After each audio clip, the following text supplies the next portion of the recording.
Prabu Brawijaya mendengar bisikan gaib yang mengatakan bahwa kelak sang putra Raden Bondan Surati akan menjadi benih yang menurunkan raja-raja tanah Jawa. Maka raja berkehendak untuk menitipkan Bondan Surati kepada seorang yang mumpuni dalam pengetahuan. Pilihan sang raja jatuh kepada Ki Ageng Tarub. Segera Ki Ageng Tarub dipanggil menghadap ke keraton. Prabu Brawijaya berkata, "Wahai anakku Tarub, engkau kupanggil karena hendak aku titip putraku, si Bondan Surati. Terserah engkau dalam mendidiknya. Upayakan untuk rajin bertapa dan belajar segala pengetahuan. Jika engkau mau, bolehlah engkau jodohkan dengan anakku. Aku sudah mempercayakan sepenuhnya kepadamu." Kiai Ageng mengaturkan hormat dan berkata, "Hamba laksanakan. Mohon doa restu agar harapan paduka terlaksana." Prabu Brawijaya lalu memberi wasiat berupa keris bernama Kiai Gunung Geni. Prabu Brawijaya berkata, "Engkau jangan sampai tanggung dalam mendidik si Surati." Kiai Ageng menyatakan kesanggupan. Dengan besar hati, Laksana mendapat anugerah segunung. Kiai Ageng pulang membawa Bondan Surati. Sesampai di desa Tarub, Kiai Ageng disambut oleh sang putri Nawangsi. Kiai Ageng lalu duduk di balai-balai. Nawangsi dengan manja tiduran di pangkuan sang ayah. Tak jauh Raden Bondan Surati menemani mereka. Nawangsi berkata, "Ayah, siapakah anak lelaki ini?" Ki Ageng berkata, "Ketahuilah, dia itu saudara tuamu. Selama ini aku tinggalkan di kota. Sekarang aku bawa dia pulang agar engkau punya teman." Nawangsi sangat gembira, tanpa canggung memeluk Raden Bondan Surati layaknya saudara sendiri.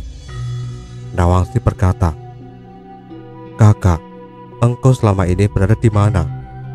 Bondan Surati tersenyum dan menjawab, "Aku mengabdi kepada sang Raja Majapahit." Si gadis berkata lagi, "Kakak jangan kembali, aku tak punya teman di sini." Bondan Surati berkata, "Kalau tak kembali, siapa yang akan memberi makan di sini?" Nawangsi berkata, "Ayah yang akan memberimu makan." Bondan Surati berkata, "Baiklah kalau begitu, aku tak akan kembali ke Majapahit, Dek." Kiai Ageng tersenyum melihat kedua putranya rukun. Sampai beberapa lama, Bondan Surati tinggal di desa Tarub. Kemanapun kedua saudara angkat itu selalu bersama. Kiai Ageng selalu berada di sawah untuk mengurus tanaman. Kedua bocah tinggal di rumah berdua. Setiap siang, Nawangsi selalu mengirim makan siang Kiai Ageng. Sampai pada suatu masa, Bondan Surati sudah beranjak dewasa. Raden Bondan Surati bermaksud menghentikan Ki Ageng Tarub ke sawah. Raden Bondan Surati berkata, "Kalau ayah izinkan, saya ingin menggantikan ayah ke sawah. Saya ingin tahu bagaimana rasanya bekerja keras mencari nafkah." Ki Ageng Tarub berkata, "Benarkah keinginanmu itu? Sudah waktunya engkau hidup prihatin sebagai bentuk latihan menjalani kehidupan." Nawangsi berkata, "Kalau begitu, aku ikut kakak ke sawah." Bondan Surati berkata, "Jangan adikku, itu tidak baik. Seorang wanita tidak selayaknya pergi ke sawah. Siapa yang masak kalau engkau di sawah? Juga kalau ada orang nakal yang mengganggu, tak urung menjadi sumber perselisihan denganku. Aku ingin engkau setiap hari mengirim makananku saja." Ki Ageng tersenyum dan berkata pelan, "Benar yang dikatakan kakakmu." Nawangsi menurut perintah sang ayah. Mulai hari itu, Raden Bondan Surati berada di sawah. Setiap hari Nawangsi mengirim makanan dengan menggendong pakul sambil menenteng masakan sayuran. Semua dia lakukan sendiri, tidak suka kalau pengasuhnya yang membawa. Waktu berlalu, kedua saudara angkat tumbuh dewasa. Raden Bondan Surati menjadi pemuda yang gagah dan tampan. Demikian juga Nawangsi. tumbuh menjadi gadis cantik layaknya sang ibu yang bidadari. Perilakunya mempesona, membuat kepincut pemuda yang melihat. Demikian pula Raden Bondan Surati. Setiap melihat Nawangsi, tak lagi merasa bahwa dia adalah saudara angkat. Wajahnya selalu terbayang setiap adik angkat tak berada di sampingnya. Dalam hati Bondan Surati menahan rasa yang sulit dikatakan. Pada suatu hari, Nawangsi sedikit terlambat mengirim makanan ke sawah. Bondan Surati lama menunggu, tak sabar ingin segera bertemu. Ketika akhirnya sang adik datang, Bondan Surati tak sabar menyambutnya. Nawangsi duduk dan meletakkan bakulnya. Bondan Surati berkata, "Mengapa begitu siang engkau datang? Ayo, kita makan bersama." Nawangsi berkata, "Kakak makanlah sendiri. Aku sudah makan bersama ayah. Tadi ayah mengajak makan bersama. Itulah sebab aku datang ke siang." Bondan Surati merangkul sang adik, lalu berkata, "Aku tak mau makan kalau tak engkau temani. Sungguh, aku sangat rindu padamu. Menginaplah engkau di sawah bareng semalam." Nawangsi berkata, "Baiklah, tapi aku pulang dulu untuk minta izin kepada ayah." Bondan Surati berkata, "Tidak usah melapor ayah, langsung saja menginap di sini." Nawangsi berkata, "Aku takut kalau tak diizinkan. Sekarang kakak makanlah dulu." Bondan Surati berkata, "Aku tak mau makan kalau tak bersamamu, duhai permata hatiku." Nawangsi merasa sang kakak bertingkah aneh. Tingkahnya tidak wajar ketika menyentuh dan bicara kepada dirinya. Apakah si kakak ini menjadi gila? Pikir Nawangsi. Belum lagi Nawangsi sadar apa yang terjadi. Bondan Surati tak mampu menahan diri. Dengan segera dia memeluk Nawangsi dan bermaksud mencium. Nawangsi meronta sehingga kakinya tersingkap.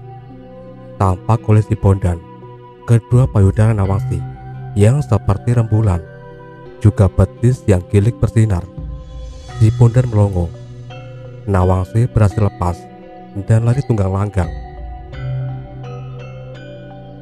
Sesampai di pinggir desa, Nawangsi berhenti merapikan diri.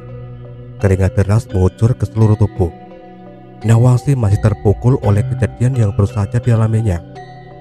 Dari arah sawah, tanpa pengasuhnya menyusul, Nawangsi menunggunya di bawah pohon beringin. Nawangsi berkata kepada pengasuhnya, "Ayo Bibi, kita segera pulang."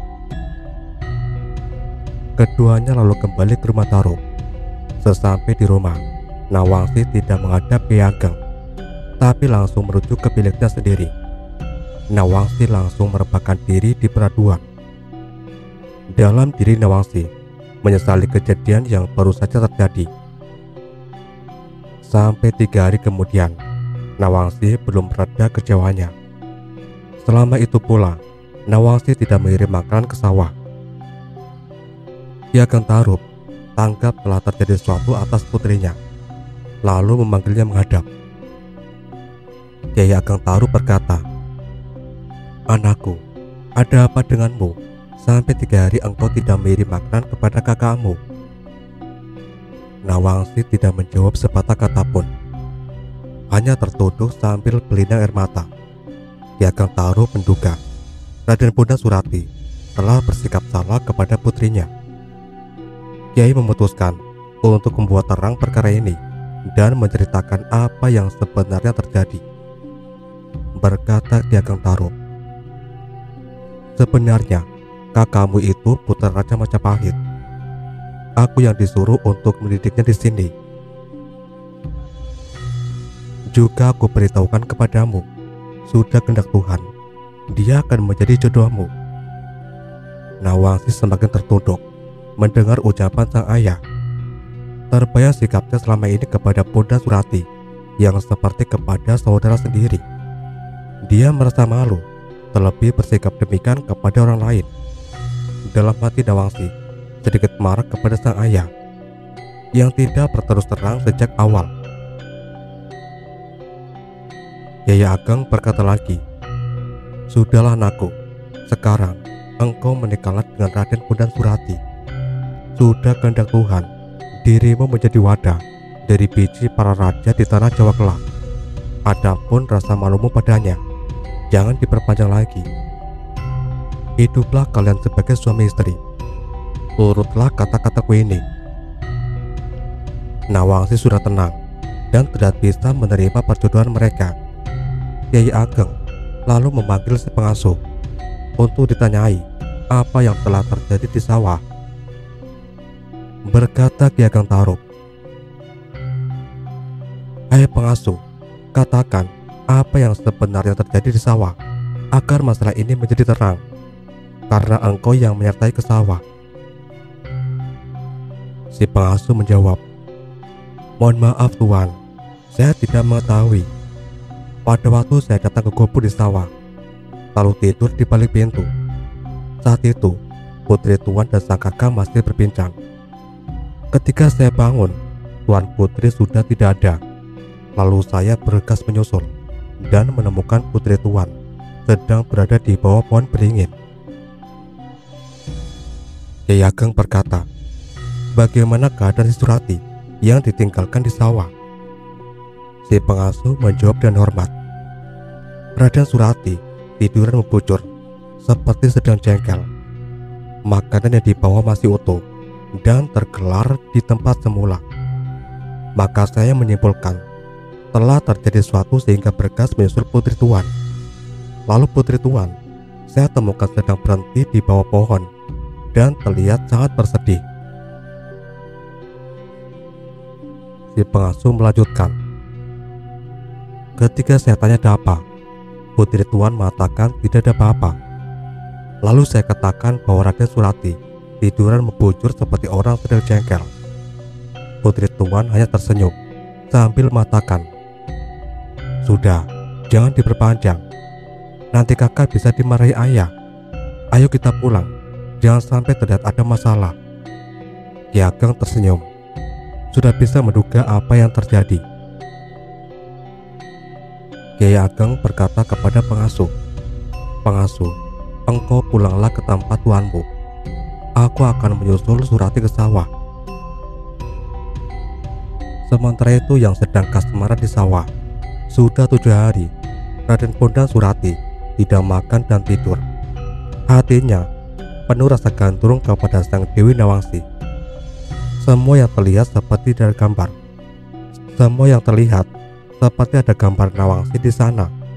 Setiap melihat pohon, burung terbang, dan hamparan tanaman, yang terlihat hanya Nawangsi. Setiap hari Raden Surati menghibah-hibah, meminta belas kasih Tuhan agar segera dipertemukan dengan sang pujanati. "Duhai tuanku orang cantik, siapa yang akan mengasihiku jika bukan dirimu?" Rata Bondan Surati. "Duhai tuanku orang cantik, ingatlah punya hamba di sawah ini yang menderita rindu dendam." Siang malam, Raden Bondan Surati hanya mengantarkan si cantik yang telah mencuri hatinya. Makan dan tidur telah ia lupakan, sehingga badannya lemah lunglai. "Oh, sungguh bisa engkau wahai cantik membuat derita hambamu si Bondan ini," rata pilu Bondan Surati. "Oh Tuhan, jika tidak bisa bersanding, lebih baik hamba mati. Tak kuat rasanya menahan derita sakit rindu ini," jerit Bondan Surati lagi. Karena tubuh yang lemah dan lunglai, berhari-hari tak makan, Raden Bondan Surati jatuh tertidur di bawah pohon Nagasari. Pada saat itu Ki Ageng Tarub tiba. Di pondok tengah sawah Ki Ageng tak menemukan Bondan Surati. Setelah dicari kemana-mana, akhirnya Ki Ageng menemukan sang putra tertidur di bawah pohon Nagasari. Ki Ageng tertegun melihat sang putra laksana mayat.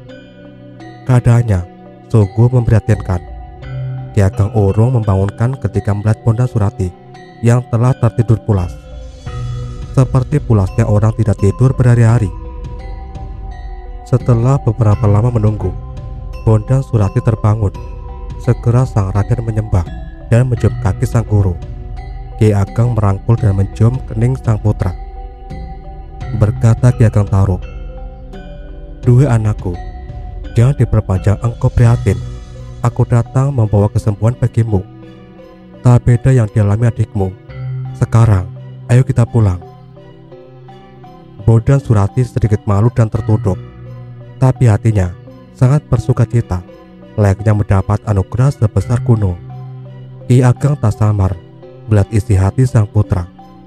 Berkata Ki Ageng Tarub, "Ayolah, sekarang kita pulang." Dengan hati berbunga-bunga, Raden Bondan Surati berjalan di belakang sang ayah. Mereka berdua pulang ke kediaman Kiai Ageng di Tarub. Sementara itu, di rumah Ki Ageng Tarub, Nawangsi masih gelisah hatinya.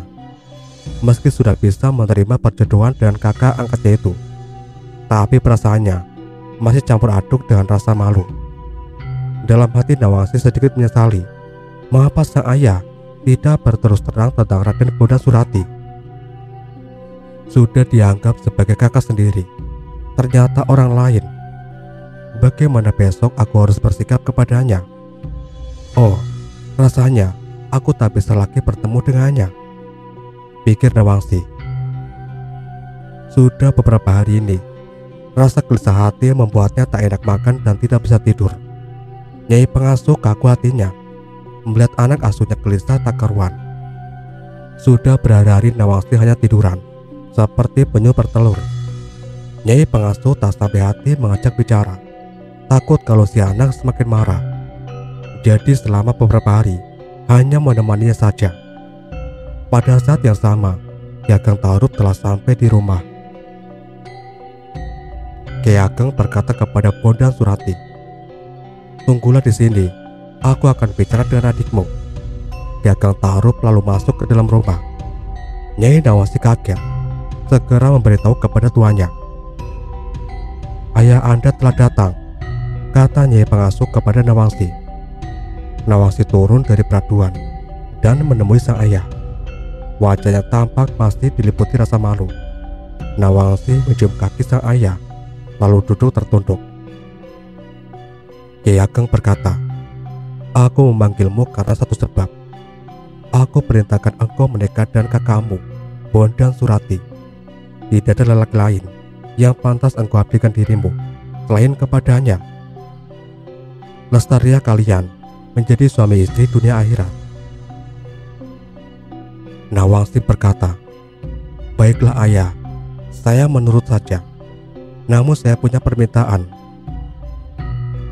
Datangkan ibu walau hanya sebentar." Ki Ageng Tarub merasa kerepotan mendengar permintaan sang putri.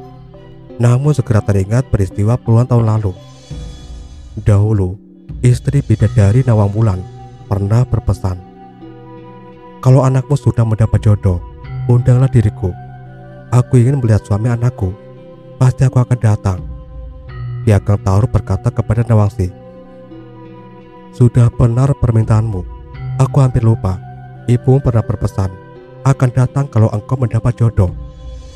Ayo, sekarang ke tempat peribadatan untuk memohon kedatangan ibumu." Ki Ageng lalu menuju ke tempat ibadah diiringi oleh sang putri dan Nyai pengasuh. Dengan memohon pertolongan Tuhan, Ki Ageng membakar sekam ketan hitam seperti pesan istrinya dulu.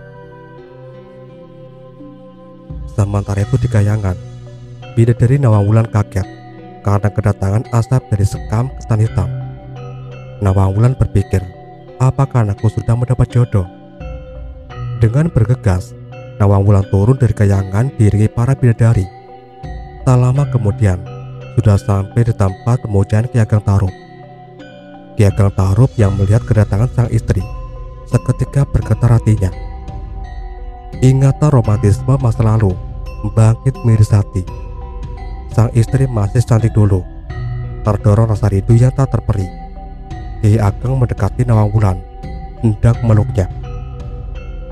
Nawangwulan menghindar sambil berkata, "Kiai mau apa? Aku kesini untuk menemui putriku Nawangsi." Aku tak kangen kepada orang ingkar dan aniaya. Ki Ageng Tarub tersenyum lalu berkata, maafkan, aku kurang bisa mengendalikan diri. Lama sudah berpisah, saat kangen hatiku padamu. Sudahlah, sekarang duduklah yang nyaman. Anakku Nawangsi ingin mengaturkan bakti kepadamu. Nawang Wulan duduk. Ki Ageng lalu memanggil Nawangsi untuk mendekat. Anakku, inilah ibumu, kata Ki Ageng Tarub. Nawangsi maju dan mencium kaki sang ibu. Nawang Wulan memeluk sang putri. Keduanya melepas rindu sambil berlinang air mata. Duduklah anakku Nawangsi, kata Nawang Wulan sesaat setelah tangis keduanya reda. Nawang Wulan berkata kepada Ki Ageng, Kiai, ada apa engkau memanggil saya? Ki Ageng berkata,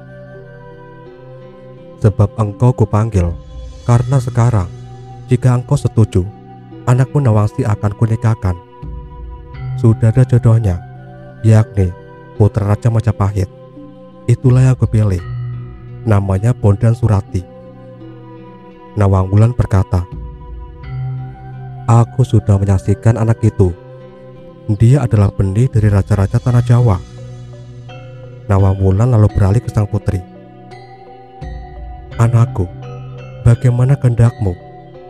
Nawangsi berkata, Ibu, jika ibu dan ayah sudah sepakat, saya sekedar menjalani. Nawang Wulan berkata, Kiai, menantumu ada di mana? Ki Ageng menjawab, aku tinggal di bilikku.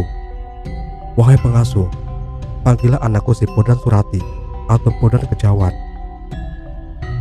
Yang diperintah segera melaksanakan tugas. Tak lama, Nyai pengasuh sudah datang membawa Raden Bondan Surati.